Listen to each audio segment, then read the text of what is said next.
Salut, c'est Yannick pour la chaîne Le Temps d'un jeu. Et oui, aujourd'hui, comme vous voyez, je suis tout seul pour la simple et bonne raison, c'est que je vais vous faire part d'un événement auquel j'ai assisté la fin de semaine passée et puis mon acolyte Vincent n'a pas pu y assister. Donc je vous fais un petit retour sur cet événement et je vous en parle tout de suite après la petite introduction.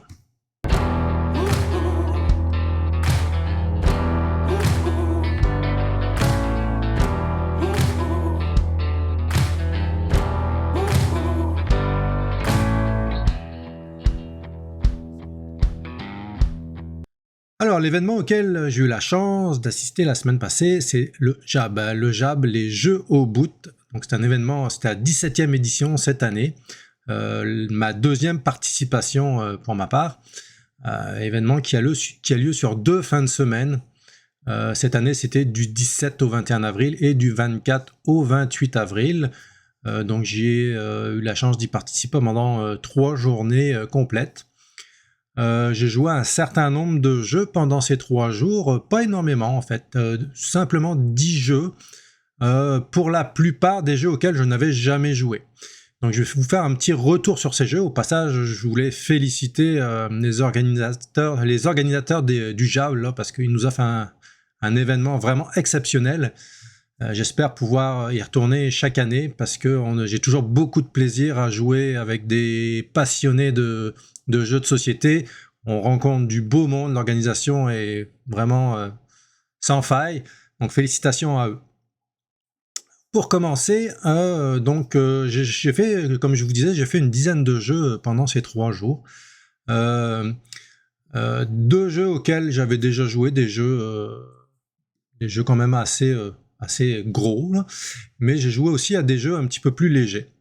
Le premier dont je vais vous parler, c'est pas forcément un jeu très léger, effectivement, puisque c'est From the Moon.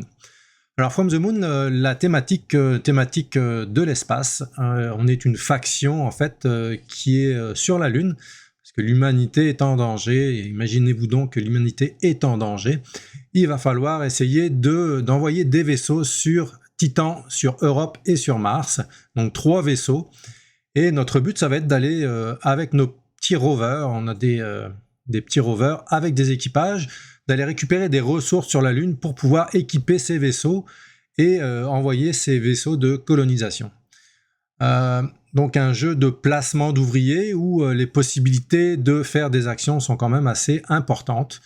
Un jeu qui est vraiment très intéressant. J'ai eu beaucoup d'hésitation à l'acheter en fait, parce que c'est un jeu qui m'a vraiment beaucoup plu. Puis après je me suis dit, c'est encore un gros jeu, c'est difficile à sortir, hein, toujours les gros jeux. Essentiellement, j'ai l'occasion de jouer principalement à 2 personnes, 2 voire 3. Donc je pense que c'est un jeu qui s'optimise quand même à au moins 4 personnes. 4 personnes, je crois que ça doit être un jeu qui joue jusqu'à 5. Donc à 4 personnes, nous on a joué à 4 et puis ça a été vraiment une très belle partie. Donc From the Moon, un jeu très intéressant, j'aurais toujours, je dirais jamais non à rejouer une partie. Le jeu suivant, c'est After Us. After Us, c'est pas un jeu qui date d'hier. Thématique encore de fin du monde, donc il y a eu la fin du monde sur Terre et puis les singes ont pris l'ascendant, un petit peu comme la planète des singes, ont pris l'ascendant sur la Terre. Et puis on représente une race de singes en fait qui va devoir évoluer pour pouvoir prendre la majorité en fait au niveau de son clan. Donc c'est un deck building. Il y a une originalité dans ce deck building, c'est que on commence avec 4 cartes et puis ces cartes il va falloir les agencer les unes à côté des autres pour pouvoir aller récupérer des ressources, et ces ressources vont nous permettre d'aller chercher des cartes supplémentaires, donc des factions de singes supplémentaires qui vont agrémenter notre deck et pouvoir monter en puissance tout au long de la partie. Ce que j'ai regretté un petit peu de ce jeu, en fait, c'est la fin de partie. Donc la fin de partie se déclenche quand le premier arrive à 80 et la partie s'arrête là, c'est tout, c'est terminé. Il n'y a pas de possibilité de faire de points supplémentaires si jamais l'écart est un petit peu serré, de pouvoir dépasser la personne qui a dépassé les 80. Donc j'ai trouvé ça un petit peu dommage. Après, quand on s'y attend, bon ben on agit en conséquence. C'est sûr que si on prend du retard pendant la partie au niveau des points, puis qu'on a 20 points de retard, quand il y a une personne qui arrive aux 80 points, ça peut commencer à devenir difficile de rattraper son retard. Donc c'est le petit bémol que j'ai pour ce jeu, mais sinon un bon deck building avec une façon très originale de monter son deck. Le jeu suivant, ça va être Mlem. Alors Mlem, c'est un petit jeu léger, un petit jeu sur la thématique de chat. Pour ceux qui aiment bien les chats, ben, gâtez-vous avec Mlem. Ça aurait pu être n'importe quoi à part des chats. Donc la thématique des chats est là. Ça aurait pu être des pommes de terre ou des légumes, peu importe. Mais la thématique, il fallait, je pense, en choisir une. Et puis ils ont choisi les chats. Malgré tout, le jeu est très beau. Et puis il vient d'origine avec un tapis de jeu. Donc ça agrémente quand même les parties. C'est bien d'avoir un beau petit tapis. Vous savez que moi j'aime beaucoup avoir des tapis sur mes jeux. Donc le tapis est très beau, les couleurs sont belles. Le principe du jeu, c'est que on représente une faction de chats. On va envoyer nos chats qui ont différentes aptitudes dans une fusée. En lançant les dés, on va faire avancer cette fusée sur la piste et puis en arrivant au niveau de lune ou de planète, on va pouvoir débarquer nos chats et en fonction de leur capacité, ben, ça va nous donner certains avantages. Donc si on débarque sur une planète, on a la possibilité de débarquer plusieurs chats. Si on débarque sur une lune, on a la possibilité de débarquer seulement un chat pour faire des points. Et au fur et à mesure de la partie, bon, bah, les tours vont s'enchaîner. Et celui qui aura fait le plus de points à la fin de la partie va gagner. Donc un jeu léger, pas forcément dans ma tasse de thé, je dirais au niveau DG. Je le conseillerais principalement pour des gens qui commencent à jouer à des jeux de société, par exemple. Ça permet d'aborder de manière très simple la façon de jouer à un jeu de société, très simple, ou alors une famille avec des jeunes enfants, par exemple. Le jeu suivant, ça va être Radlands. Radlands, qui est un jeu de cartes, encore un deck building, en fait. Un petit peu sur la thématique de l'Orcana ou Magic, mais de manière quand même extrêmement simplifiée. Dans le sens où on a un deck de cartes, on va piocher dans une pioche commune. Donc il n'y a pas de principe de collection de cartes. Chaque carte qu'on va avoir, ça peut être son adversaire qui va le piocher. C'est un jeu de duel. On a 3 camps devant nous. Et le but, ça va être en fait d'aller éliminer les camps de l'adversaire. Donc on va pouvoir poser des cartes pour défendre notre camp en posant des personnages ou en faisant des événements qui vont faire en sorte qu'on va pouvoir tirer sur le camp de l'adversaire. Donc un jeu quand même relativement simple à aborder. Malgré tout, ça peut être quand même assez déséquilibré si un joueur connaît beaucoup les cartes par rapport à un joueur qui n'a jamais joué. Ce qui a été le cas, en fait, lorsque j'ai joué à cette partie, la personne qui avait le jeu connaissait quasiment toutes les cartes par cœur. Moi, je découvrais le jeu, donc c'est quand même très déséquilibré si les joueurs n'ont pas l'habitude de jouer régulièrement à ce jeu. Donc un jeu qui peut être un bon filler entre deux grosses parties ou en fin de soirée, mais sans plus pour moi. Ensuite, le prochain jeu, ça va être Planet Unknown. Planet Unknown qui est encore un jeu sur le thème de l'espace. Dans Planet Unknown, on représente, en fait, on a une planète qu'on va devoir un petit peu terraformer. On a un tourniquet au milieu de la table et arrivé à notre tour, on va devoir choisir une tuile pour pouvoir poser sur notre planète, un petit peu à la manière d'un Tetris. Chaque tuile a une forme différente et des capacités différentes au niveau de la tuile. Donc ça peut être une tuile qui nous amène des ressources d'eau, des ressources de science, et puis en fonction de ça, on va monter sur les différentes pistes, eau, science ou j'ai plus les termes en tête de ce qu'il y avait. Il y en a plusieurs, il y en a 5 ou 6. Puis au fur et à mesure qu'on va monter sur la piste, ça va nous rapporter des points de third party. Quand même un gros avantage de ce jeu-là, c'est que tout le monde va jouer de manière simultanée. En effet, quand on va choisir une tuile, le joueur qui est de l'autre côté du tourniquet, lui va choisir une tuile aussi. Donc ça permet de jouer en simultané, puis ça accélère quand même le jeu. Il y a très peu de temps mort en fait dans ces parties-là, à part quand la personne traîne un petit peu pour choisir sa tuile. Mais sinon, ça amène quand même un avantage. On n'est pas obligé d'attendre chacun son tour pour pouvoir faire son action de jeu. Ça amène quand même de la rapidité et puis de l'interaction au niveau des joueurs. On va quand même pouvoir regarder ce que les autres adversaires ont sur leur plateau pour pouvoir essayer de les contrer en disant moi peut-être que je vais prendre cette tuile-là, ça va l'empêcher de réaliser un objectif parce qu'on a des objectifs communs avec notre voisin de gauche et notre voisin de droite, donc ça peut les empêcher de travailler dans le bon sens et essayer de faire un objectif avant les autres. Planet Unknown, donc une belle découverte, le jeu qui est actuellement en anglais, encore au Québec, qui devrait sortir en français d'ici l'automne, je pense.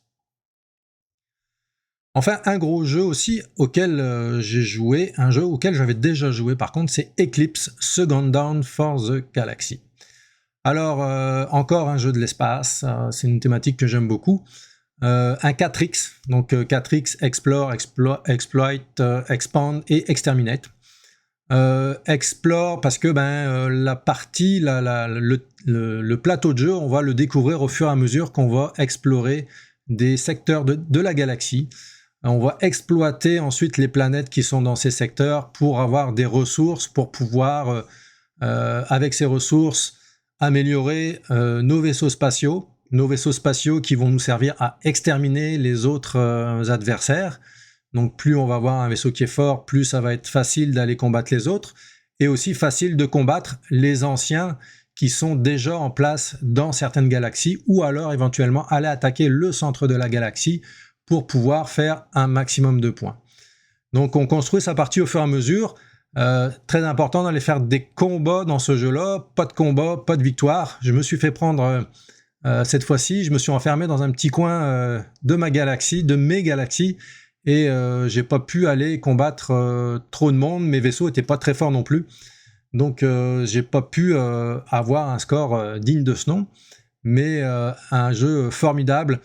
On a été quand même assez rapide, c'est un jeu qui peut prendre beaucoup de temps, on a joué à 5 personnes et la partie a duré uniquement 3 heures, donc vous voyez c'est quand même assez long, mais un jeu dont je ne me lasse pas. Le jeu suivant, un petit peu plus léger, c'est Faraway. Alors Faraway qui a gagné l'As d'or cette année. Faraway... un jeu de cartes. En fait, on a des cartes qu'on va étaler devant nous. On va étaler jusqu'à 8 cartes. Et chaque carte va nous permettre de faire des points. Par contre, pour faire les points, on va les calculer dans le sens inverse. C'est-à-dire qu'on ne va pas commencer par la première carte, on va commencer par la dernière carte. Chaque carte a des conditions de réalisation pour faire ses points. Et si la condition de réalisation n'a pas encore été dévoilée sur les cartes sur lesquels on va remonter, et la carte ne ramène pas de points. Donc c'est quand même un petit casse-tête ce jeu-là, parce qu'il faut réfléchir un petit peu à l'envers. J'ai eu beaucoup de misère, je vous avouerai, avec ce jeu-là. Je comprends qu'il plaise beaucoup à certaines personnes. Peut-être que j'ai pas joué assez, il faudrait peut-être que je joue plusieurs parties pour essayer d'intégrer la mécanique de jouer, de scorer à l'envers, mais pour le moment, je suis un petit peu mitigé sur ce jeu-là. Le jeu suivant, c'est un jeu à identité cachée, sur lequel on a eu vraiment beaucoup de plaisir. J'aime quand même assez ce genre de jeu-là. C'est l'Ombre du Kraken. L'Ombre du Kraken, qui peut s'apparenter, comme tous les jeux à identité cachée, par exemple Secret Hitler, où on va devoir découvrir qui se cache sous quelle identité. Par contre, pour l'Ombre du Kraken, en fait, il y a un plateau de jeu. Sur ce plateau de jeu, on va devoir faire avancer un bateau. Donc il y a des personnages, des personnes qui représentent des pirates, il y en a qui vont représenter des marins, et une personne qui va représenter un cultiste. Le but des marins, c'est d'aller amener le bateau dans le port des marins. Le but des pirates, c'est d'aller amener le bateau dans l'antre des pirates, et le but du cultiste, ça va être de se faire sacrifier par le Kraken.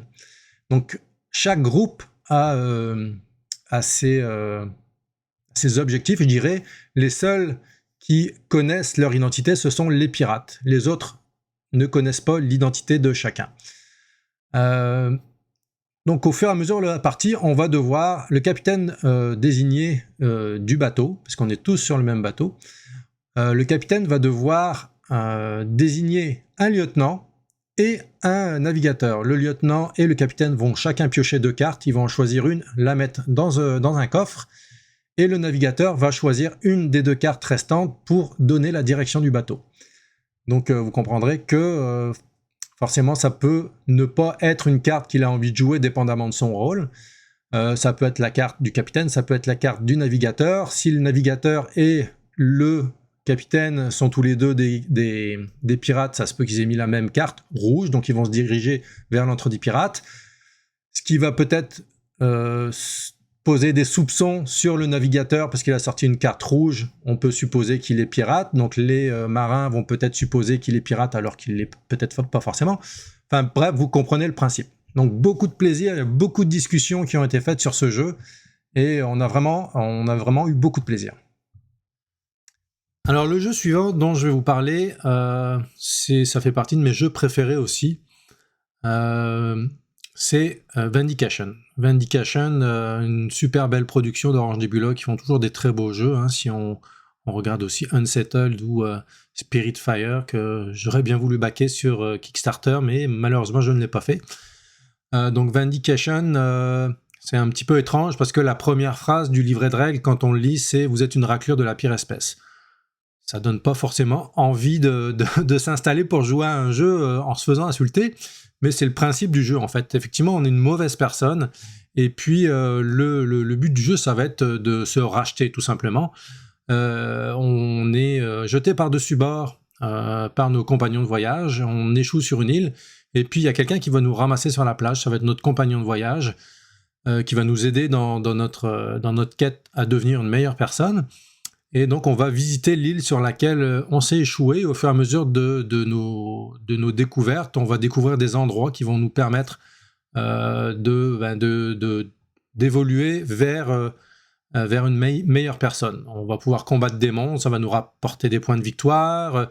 On va visiter des endroits qui vont nous permettre d'avoir des pouvoirs magiques, ça va nous donner des points de victoire aussi. On va pouvoir récupérer des animaux, des animaux de compagnie, on va rencontrer des nouveaux compagnons, tout ça, ça va nous amener des points de victoire, et au bout du compte, ben, évidemment, c'est celui qui a le plus de points de victoire.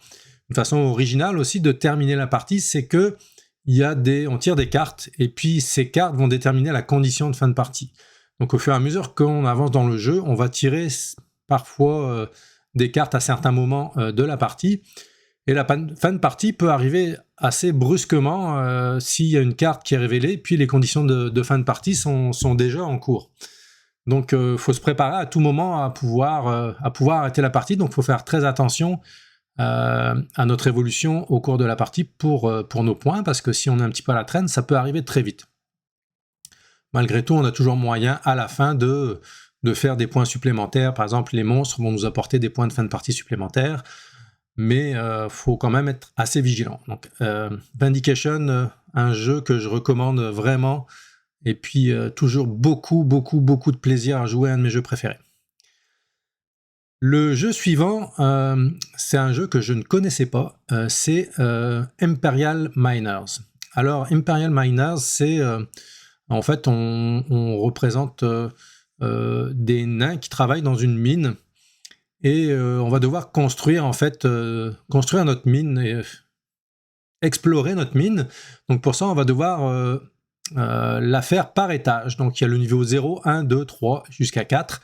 Et puis les cartes vont être mises par niveau. Et plus on descend de niveau, quand on pose une carte, par exemple, de niveau 4, eh bien on va remonter toute la chaîne 3, 2, 1 jusqu'à le plancher de notre mine, et puis toutes les cartes qu'on a déjà installées, on va les réactiver. Donc ça va nous permettre d'avoir des bonus, nous permettre de ramasser de l'argent pour pouvoir poser des nouvelles cartes, et aussi de pouvoir gagner des diamants qui sont finalement la monnaie du jeu qui va nous servir de victoire en fait. Donc à la fin de la partie, celui qui aura le plus de diamants va gagner la partie. Donc c'est un jeu quand même qui est très simple à jouer, très simple à apprendre aussi. Donc j'ai pas eu de problème avec ce jeu, c'est une belle découverte. J'aurais toujours plaisir à y rejouer. Je sais pas si c'est un jeu que je mettrais dans ma ludothèque, mais un petit jeu agréable.